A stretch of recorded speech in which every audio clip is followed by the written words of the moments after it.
Hi my dear students, Senior 1. In this lesson I'll revise Unit 4 by giving you some questions and answer them with you. First, let's remember the most important laws on Unit 4. QP is the quantity of absorbed or released heat at constant pressure. It's also known as the heat of solution. It can be calculated from two laws. The first one, QP equals M times CS times delta T, where M is the mass of a substance or solution, CS is specific heat of a substance or solvent, delta T is the change in temperature, which is equal to T2 minus T1. T2 is final temperature, T1 is initial temperature. The second law to calculate QP is negative delta H times N. We will move negative sign and put it beside delta H, where delta H is the molar enthalpy or molar heat of solution. N is number of moles of solute, which is equal mass over molar mass.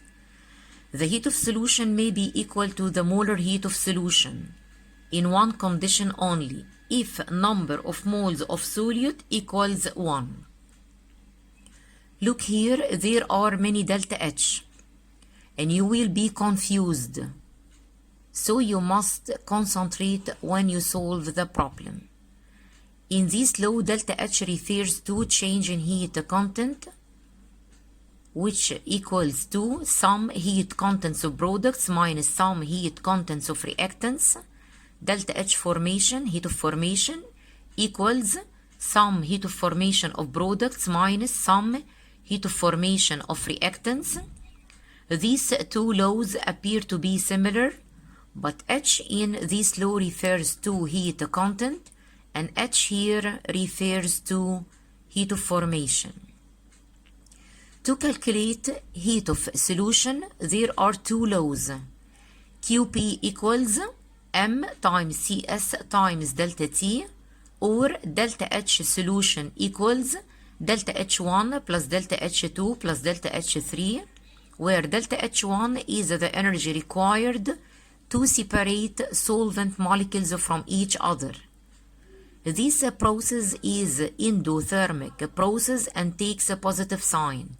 Delta H2 is the energy required to separate solute molecules from each other. It's also endothermic process and takes a positive sign. But delta H3 is hydration energy or energy released to bind molecules of solute and solvent with each other.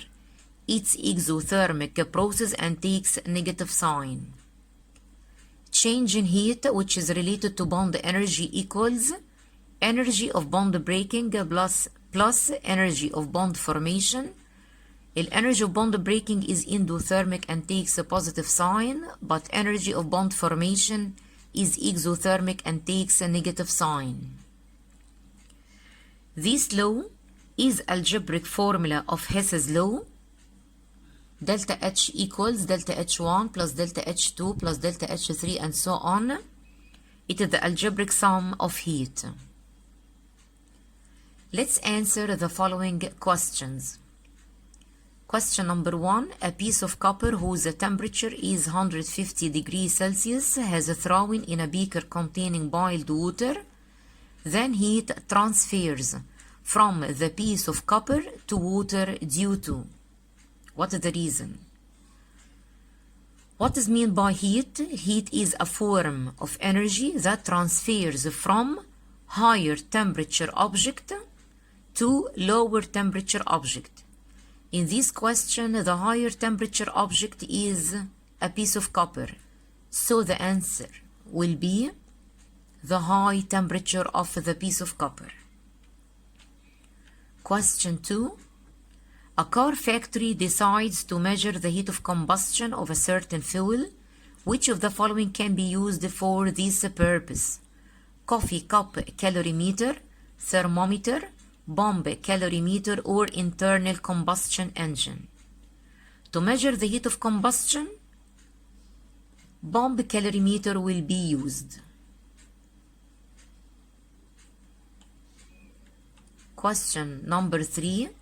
The opposite table shows the specific heat for 4 different substances at room temperature. Which substance reaches 80 degrees Celsius in shorter time? What is mean by specific heat?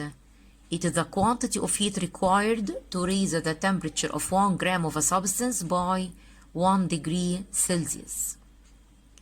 You must know that the substance that has a small specific heat needs a small quantity of heat to rise its temperature, so it takes a short time.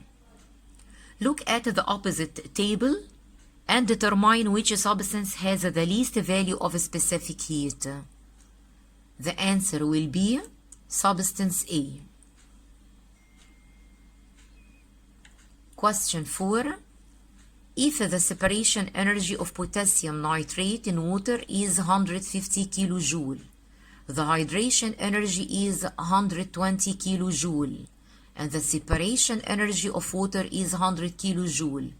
So this dissolution is endothermic and the heat of solution is 130 kilojoule, endothermic and the heat of solution is 170 kilojoule, exothermic and the heat of solution is 130 kilojoule, or exothermic and the heat of solution is 170 kilojoule. Look at the opposite figure. This is a beaker that contains solution. Solution consists of solute and solvent. The solute in this problem is potassium nitrate. These particles represent potassium nitrate. Positive ions are potassium ions and negative ions are nitrate ions. Solvent here is water. These are molecules of water. The dissolution process includes 3 processes: delta H1, delta H2, and delta H3. Delta H1 is the energy required to separate water molecules from each other. Delta H2 is the separation energy required to separate potassium ions from nitrate ions. Delta H1 and delta H2 are endothermic processes, and they take positive sign. But delta H3 is the energy released when molecules of water and potassium nitrate combined with each other. This process is exothermic and takes a negative sign. Now we can calculate heat of solution. Delta H1 100, delta H2 150, delta H3 negative 120, the net result positive 130 kilojoule. So this dissolution is endothermic and heat of solution is 130 kilojoule. Question number 5. On adding a little amount of sulfuric acid to a beaker containing an amount of water, the temperature of water increases. Then the reason for that increase is this dissolution may be exothermic or endothermic. Exothermic. Why? Because the temperature of water increases. This means that this dissolution is exothermic. Then delta H1 plus delta H2 must be less than delta H3. So the answer will be separation energy of solute and solvent is less than that of heat of hydration. Separation energy solute and solvent delta H1 plus delta H2 less than that heat of hydration delta H3. And this dissolution is exothermic. Question number 6. A student wants to make 1 liter of potassium hydroxide solution by dissolving 28 grams of it in water. So the temperature increases by 6.89 degrees Celsius, knowing that atomic mass of potassium is 39, oxygen 16, and hydrogen 1. Then the molar heat of solution of potassium hydroxide is positive 57.6 kilojoule per mole, negative 28.8 kilojoule per mole, positive 28.8 kilojoule per mole, or negative 57.6 kilojoule per mole. This table shows the relation between exothermic endothermic processes and many physical quantities, delta T, Q, and delta H. Increase in temperature means exothermic process. Delta T and Q will have positive values, but delta H will have negative value, and vice versa to endothermic process. You must write given items in this problem. Volume of solution equals 1 liter.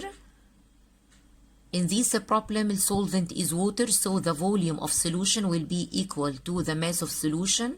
1 liter equals 1 kilogram equals 1000 grams. Mass of potassium hydroxide 28 gram. Increase in temperature with a positive value 6.89 degrees Celsius. We can calculate heat of solution. Mass times specific heat times a change in temperature. Mass 1000 grams, specific heat of water 4.18, increase in temperature 6.89. The result will be